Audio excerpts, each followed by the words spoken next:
Damn it. ఏంటిటా కుండబద్దలు కొడతా అట్ట. నమస్కారం, కుండబద్దల ప్రేక్షకులకి స్వాగతం. నేను గౌతమ్ కాటా. ఈ వీడియోలో నేను మీతో చెప్పాలనుకునే అంశం ఆంధ్ర ఏకనాథ్ షిండే రెడీ, బాబు ప్రభుత్వానికి ముప్పు రానుందా? ఈ మాట చెప్పగానే అందరూ పుసుక్కుని నవ్వుతారు. బాబు ప్రభుత్వానికి ఇప్పుడు ముప్పు రావటం ఏమిటి? 164 సీట్లు కూటమికి, అసలు సొంతగానే 135 సీట్లు చంద్రబాబు నాయుడు కంటే తెలుగుదేశం పార్టీకి వస్తే ఇక ఆయన్ని కదిలించేది ఎవరు? ఆయన్ని ఆ స్థానం నుంచి తీసేస్తే ఎలా కుదురుతుంది ఆంధ్రప్రదేశ్ రాష్ట్రంలో అని చాలామందికి ఇదే మాట నోటి వెంట వస్తుంది. కానీ ఉన్న పరిస్థితుల ప్రకారంగా కొన్ని ఈక్వేషన్స్తో చంద్రబాబు నాయుడు ప్రభుత్వానికి ముప్పు వచ్చే అవకాశం మెండుగా కనిపిస్తూ ఉంది. అంటే నా గత 2 వీడియోలు చూసిన వాళ్ళు ఇది కూడా అదే కోవలో కట్టేసుకోవచ్చు, ఏమైనా మాట్లాడుకోవచ్చు. కానీ ఆ 2 వీడియోలు చేయటం వెనకున్న అసలు కారణం కూడా ఇదే. ఈ రెండిటిని నేను ఆ 2 వీడియోల్లో ఏ మ్యాటర్ అయితే చెప్పానో ఆ మ్యాటర్ని పర్టికులర్గా యోచిస్తున్నట్టుగా కేంద్రం నుంచి సంకేతాలు ముమ్మరంగా వస్తూ ఉన్నాయి. దీంతో పాటుగా కేంద్రంలో ఉన్న మోడీ, అమిత్ షాని చంద్రబాబు నాయుడు ఏ మేరకు నమ్మాడో తెలియదు. కానీ మోడీ, అమిత్ షాలు మాత్రం చంద్రబాబుని ఏ కోశాన నమ్మటం లేదు అనేది ఖచ్చితంగా రూఢి అయిపోయే విషయాలు ఈ వీడియోలో నేను మొత్తంగా వివరిస్తాను. చివరి దాకా చూడండి. చూసిన తరువాత కామెంట్ చేయండి. పైన థంబ్నెయిల్ చూసి కింద ఏదో మాట్లాడేసి వెళ్ళిపోవటమో, లేకపోతే నన్ను కూడా వైసీపీ పేటీఎం బ్యాచ్లో కలిపేంత దుస్సాహసం చేయటమో. ఎందుకంటే గత 5 సంవత్సరాలుగా మేము కుండబద్దల ద్వారా చేసిన ఒక పోరాటాన్ని మొత్తాన్ని ముడ్డిని తుడిచేసినట్టుగా ఒక గుడ్డతో తుడిసి అవతల పాడేశారు, టిష్యూ పేపర్ లాగా. మొత్తం అంతా వేస్ట్, ఇదిగో వైసీపీకి అమ్ముడు పోయాడు. అదేమంటే ఈ పోరాటం మొత్తం వాళ్ళ నాన్న కదా చేసింది, వీడు ఈ కుర్రాడు అమ్ముడు పోయాడు అని అంటారు. మా నాన్న పోయిన తరువాత కూడా నేను 1.5 సంవత్సరం పాటు చంద్రబాబు నాయుడు అధికారంలోకి వచ్చే వరకు కూడా నేను జగన్మోహన్ రెడ్డి చేసిన తప్పుడు విధానాలని, ఎలక్షన్ టైంలో చేసిన వాటన్నిటినీ కూడా ఎత్తి చూపించాను. ఆ ఎత్తి చూపించింది మరి ఎవరూ చూడలేదనుకుంటాను. లేకపోతే ఏదైనా ఒక మాట చంద్రబాబు నాయుడుకి వ్యతిరేకంగానో, లేదు ఇప్పుడు ప్రభుత్వంలో ఉన్న పెద్దలకు వ్యతిరేకంగానో మాట్లాడేయగానే మొత్తం అంతా ముడ్డిని తుడిచేస్తారనమాట. అలాగనే ఉంది ఇప్పుడు పరిస్థితి. ఏ వీడియోకి ఆ వీడియోనే. ఏ వీడియో నచ్చిందనుకోండి నెత్తిన పెట్టుకోవటం, లేదు అనుకుంటే ఏదో అధపాతాళానికి తొక్కేయటం.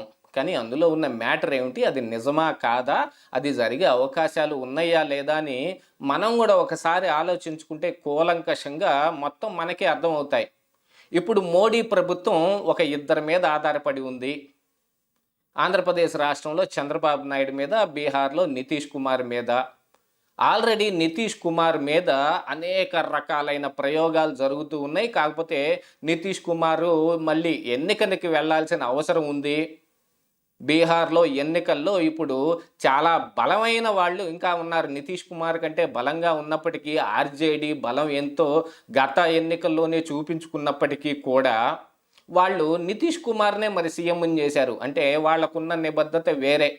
ఆల్రెడీ నితీష్ కుమారు ఆర్జేడీల మధ్య బంధం ఏదైతే ఉందో అది ఇప్పుడు స్వల్పకాలానికి పొరలు కమ్మినట్టుగా, విడిపోయినట్టుగా, మంచు మబ్బులాగా కనిపిస్తూ ఉన్నప్పటికీ తిరిగి వాళ్ళు కలిసిపోవటానికి ఏమాత్రం సంకోచించరు. ఈ విషయాన్ని బీజేపీ కనిపెట్టడం మూలాన ఇప్పుడు నితీష్ కుమార్కి కావలసిన వాళ్ళందరి మీద ఈడీ దాడులు జరుగుతాయి. ఈడీ, సిబిఐ, ఐటీ ఎక్కడైనా ఒక చోట దాడి చేస్తుంది అంటే దాని వెనకున్న అసలు ఉద్దేశాలు ఏమిటి అనేది ప్రత్యేకంగా ఎవరికి అరటిపండు ఒలిచి చెప్పినట్టుగా ఎవరికి చెప్పాల్సిన పని లేదు.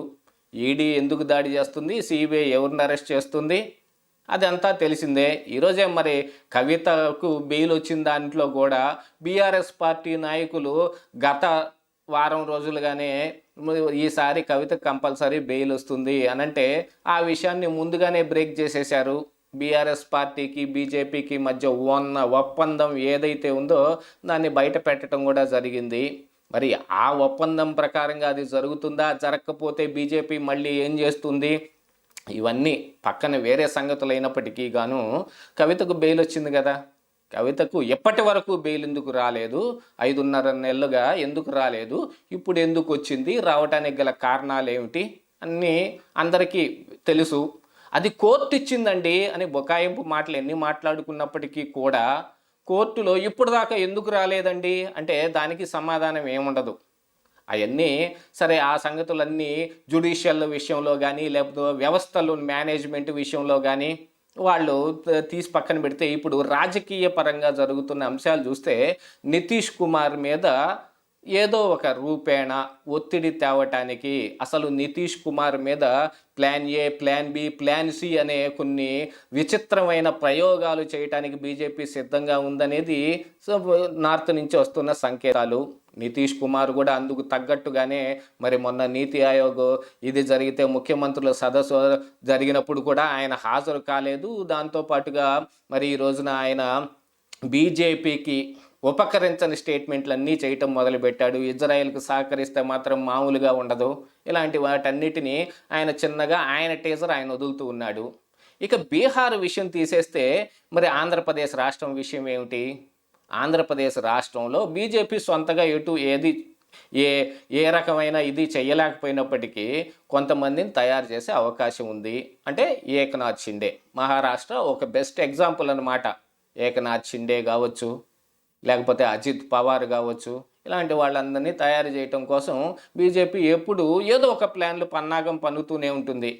బీజేపీకి 240 సీట్లు మాత్రమే వచ్చి అటు నితీష్ కుమారు ఇటు చంద్రబాబు నాయుడు మీద ఆధారపడుతూ అలాగనే ప్రభుత్వాన్ని ముందుకు సాగిస్తుంది అని అంటే మాత్రం కల్లో మాటే.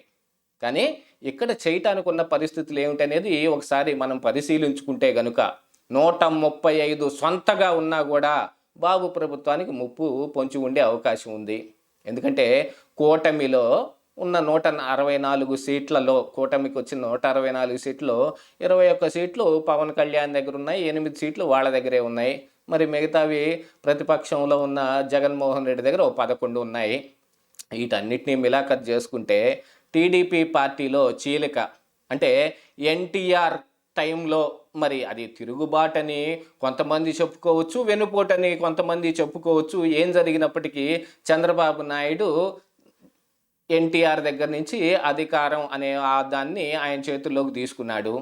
ఆ రోజు ఉపకరించిన పరిస్థితులన్నింటినీ ఈరోజు తిరిగి ఉపకరించవా? ఎందుకంటే టీడీపీ పార్టీలో కూడా అసహనం, అసమ్మతివాదులు చాలామంది కనిపిస్తూ ఉన్నారు.